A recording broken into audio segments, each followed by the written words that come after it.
अच्छा, last class में हमने पेन टूल के बारे में डिस्कस किया था और ये डिस्कस किया था कि ये जो कर्व है ये किस तरह आता है और ये हैंडल्स क्या हैं, ठीक है।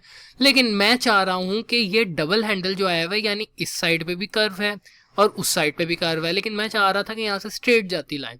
तो मैं क्या करूँगा, इसको हम सबसे पहले डिलीट करते हैं। अच्छा, ये आपने देखा होगा बारी बारी डिलीट हुआ है, ये इस वजह से क्योंकि एंकर पॉइंट सेलेक्ट है। जब हम एंकर पॉइंट सेलेक्ट करके डिलीट या बैक स्पेस दबाते हैं तो वो एंकर पॉइंट और उससे लिंक्ड लाइन जो है वो डिलीट होती हैं। अगला एंकर पॉइंट और उससे लिंक लाइन डिलीट नहीं होती, ठीक है। अगर मैंने पूरा सेलेक्ट करना होगा तो मैं जो सिलेक्शन टूल है या कंट्रोल है दबा के सिंपली डिलीट प्रेस कर दूंगा तो ये डिलीट हो जाएगा। डिलीट और बैक स्पेस सेम काम करते हैं।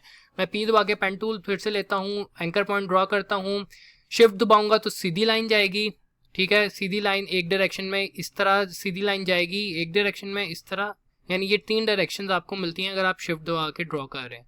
तो मैं यहाँ पे सेलेक्ट करूँगा, सीधी लाइन आ गई। यहाँ पे नीचे फिर सीधी लाइन लाया, लेकिन मैंने जब सेलेक्ट किया तो मैंने अपना कर्व मैंने लाना था, तो मैं एक कर्व बना देता हूँ। लेकिन अब मैं चाह रहा हूँ कि नेक्स्ट कर्व ना आए, तो मैं क्या करूँगा, सिंपल अपना पेन टूल यहीं पे रखूँगा और इसके ऊपर जिस एंकर पॉइंट पे हम कर्व लेकर आए हैं उस पर मैं कर दूँगा क्लिक।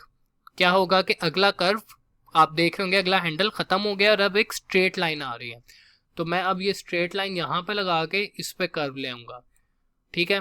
अब आए, अब भी 2 कर्व हैं, लेकिन चलें अभी स्ट्रेट लाते हैं। अभी ये स्ट्रेट ला के यहाँ पे ज्वाइन कर लेते हैं, ठीक है। अब ये बन गई एक कोन शेप बन गई, या प्रॉपर एक शेप ही बना लेते हैं, क्या ख्याल है।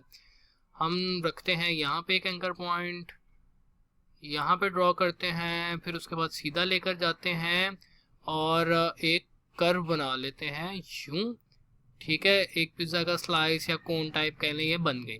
अब मैं चाह रहा हूँ कि मैं इस कर्व को एडजस्ट कर सकूँ, ठीक है। अब जब मैं ए प्रेस करूँगा और इस एंकर पॉइंट को सेलेक्ट करूँगा तो मेरे पास उसका हैंडल आ जाएगा। अब जब मैं हैंडल से करूँगा शिफ्ट तो ये एक ही कर्व चेंज हो रहा है, अगले पाथ का कर्व चेंज नहीं हो रहा, क्योंकि हमारे पास सिंगल हैंडल है। हमने दूसरा जो कर्व था वो डिलीट कर दिया था उस एंकर पॉइंट पे डबल सेलेक्ट करके। जैसे कि मैं आपको दोबारा अगर दिखाऊँ, ये मैंने जब इधर किया, यहाँ कर्व आया, यहाँ नेक्स्ट भी कर्व था, लेकिन मैंने इस एंकर पॉइंट पे दोबारा क्लिक कर दिया तो वो कर्व खत्म हो गया और अब एक स्ट्रेट लाइन आ जाएगी, ठीक है। इस तरह हम ड्रॉ करते हैं एक, अगर आपने कर्व ड्रॉ करना हो, डबल हैंडल यानी डबल कर्व वाली लाइंस आपको ना चाहिए हो।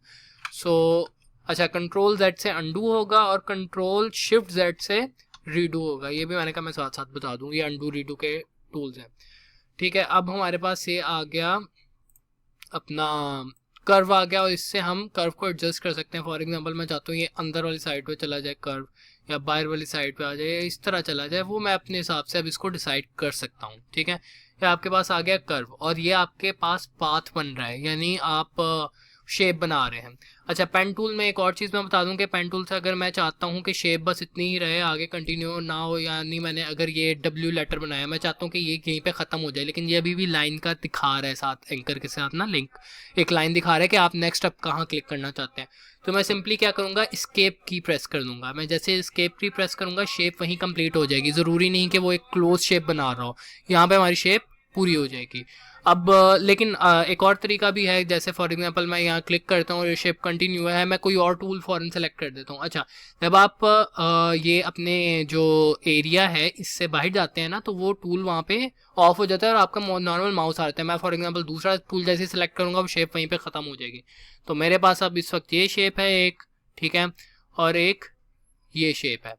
अब आप देख रहे होंगे कि इसके अंदर फिल आ रहा है, ये हम अब नेक्स्ट क्लास में डिस्कस करते हैं कि ये फिल क्यों आ रहा है और ये क्या है, उसका इंटरनल कलर आउटर कलर हम किस तरह चेंज कर सकते हैं।